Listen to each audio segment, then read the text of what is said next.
कि मैंने एक वीडियो देखा व्हाट्सएप पर जिसमें एक विद्वान महिला महिलाओं के खिलाफ बात कर रही थी। उसने बताया पिछले वर्ष 1,64,000 लोगों ने आत्महत्या की। पिछले वर्ष 1,32,000 लोग हार्ट अटैक से मरे। इन आत्महत्या में, इन मरने वालों में 80%, 85%, 90% पुरुष थे। उन्होंने महिलाओं को संबोधित करते हुए कहा कि ये अबला नहीं, आबला हैं।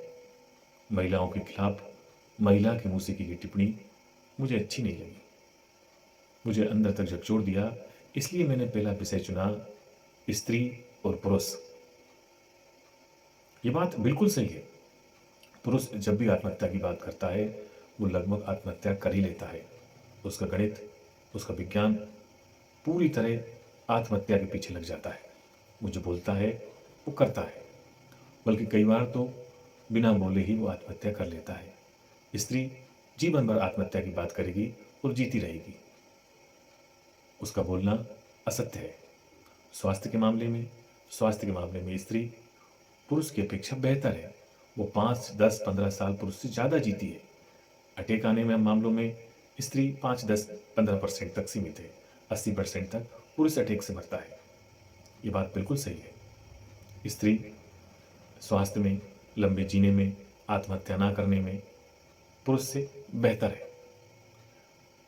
अगर मैं स्त्री पुरुष के अनुपात की बात करूं, जनसंख्या अनुपात की बात करूं, तो वर्तमान में भारत में 1,000 पुरुष पर 930-33 स्त्रियां हैं।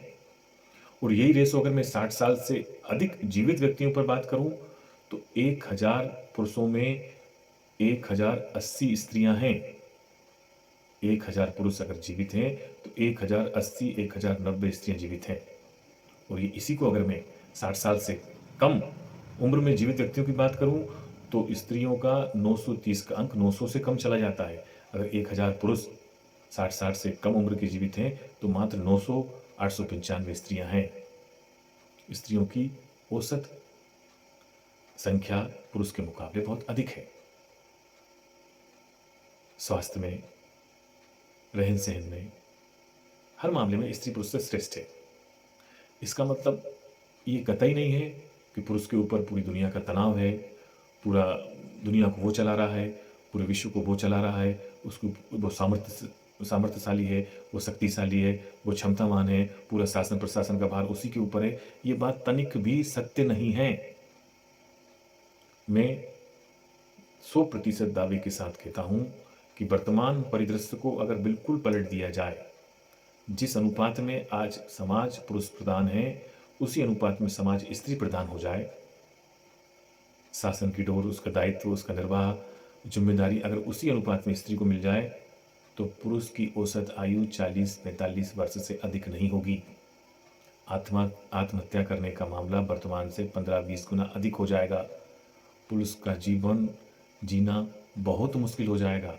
वहीं अगर दूसरी तरफ स्त्री के जीवन की बात करूं, तो उनकी औसत आयु 100 वर्ष से अधिक हो जाएगी। उनका स्वास्थ्य, उनका सौंदर्य, उनका मातृत्व में अमूल-चूल निखार आएगा। और ये युग ऐसा युग होगा जो त्रेता युग और द्वापर युग से कई मामलों में श्रेष्ठ होगा। हालांकि ऐसा होगा नहीं। अगर ऐसा हुआ तो युग कई मामलों में बहुत अधिक होगा। अब मैं बात करता हूं कि स्त्री और पुरुष में क्या अंतर है। ईश्वर ने दोनों में लगभग क्या अंतर बनाया है। पहले मैं बात करता हूं समानता की। स्त्री और पुरुष का शरीर लगभग पृथ्वी का एक अंश मात्र है। जिस तरह पृथ्वी के 70% भाग में पानी है, वही हमारे और स्त्री के शरीर में है। जिस तरह हमारे शरीर में रक्तवाहिनियां हैं, उसी तरह पृथ्वी पर नदी नाले तालाब बने हुए हैं। लगभग वायु, आकाश, पृथ्वी का जो मिश्रण पृथ्वी में है, वही हमारे शरीर में है। वही ऑक्सीजन, वही कार्बन डाइऑक्साइड, वही सब कुछ लगभग लगभग व्यक्ति का शरीर पृथ्वी का लगभग एक प्रतिनिधित्व करता है। हो सकता है मौसम की मार, खान पान, कारण, रंग रूप, कुछ बनावट में अंतर हो सकता है, लेकिन मूलतः शरीर पृथ्वी का प्रतिनिधित्व करता है। ये बात बिल्कुल फैक्ट है, ये समानता है। अब मौलिक अंतर क्या है? जिस हिसाब से प्रकृति का परिवर्तन होता है, सुबह शाम होना, दिन रात होना, चंद्रमा और सूर्य का घूमना, पृथ्वी का घूमना, सर्दी, गर्मी, मौसम का परिवर्तन जो होता है, उस परिवर्तन का असर पुरुष की अपेक्षा स्त्री के शरीर पर सबसे अधिक होता है। क्योंकि स्त्री का शरीर जल प्रधान है, जल की प्रधानता है। पुरुष के शरीर में पृथ्वी की प्रधानता है और जल सबसे ज़्यादा परिवर्तनशील है। प्रकृति के हिसाब से, मौसम के हिसाब से अपने आप को तुरंत ठंडा गर्म करता है। तो जो प्रकृति का परिवर्तन है वो स्त्री के शरीर में तुरंत देखने को मिलता है। एक एक दिन चंद्रमा का बढ़ना, चंद्रमा का कम होना स्त्री के शरीर में को परिवर्तित करता है। जिस तरह समुद्र में ज्वार भाटा आता है, समुद्र में हलचल होती है, उसी तरह स्त्री के शरीर में प्राकृतिक रूप से हलचल होती है। प्रकृति ने स्त्री को लगभग समानता दी है, दोनों की में काफ़ी समानता है पुरुष के मुकाबले।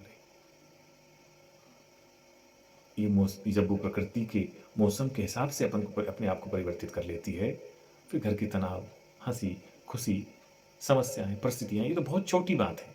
इसीलिए ईश्वर ने स्त्री को सृजन का अधिकार दिया है। सृजन सिर्फ स्त्री कर सकती है, स्त्री के पास ही ये अधिकार है। स्त्री के पास ये अधिकार होने से ब्रह्मा, विष्णु, महेश तीनों की शक्तियां देवी में समाहित हैं। वो इन तीनों की शक्तियों का कभी भी उपयोग कर सकती है। विषम परिस्थिति आने पर स्त्री विनाश का कारण भी बन सकती है। जो सृजन करता है अंततः विनाश वो ही कर सकता है। इसीलिए भगवान शंकर को देवी के चरणों में झुकना पड़ा था। ये स्त्री और पुरुष के शरीर और स्वभाव का अंतर और समानता है। ये एक छोटा भाग हुआ, कभी मौका लगेगा इसको विस्तार से बताने का प्रयास करूंगा। जय श्री राम।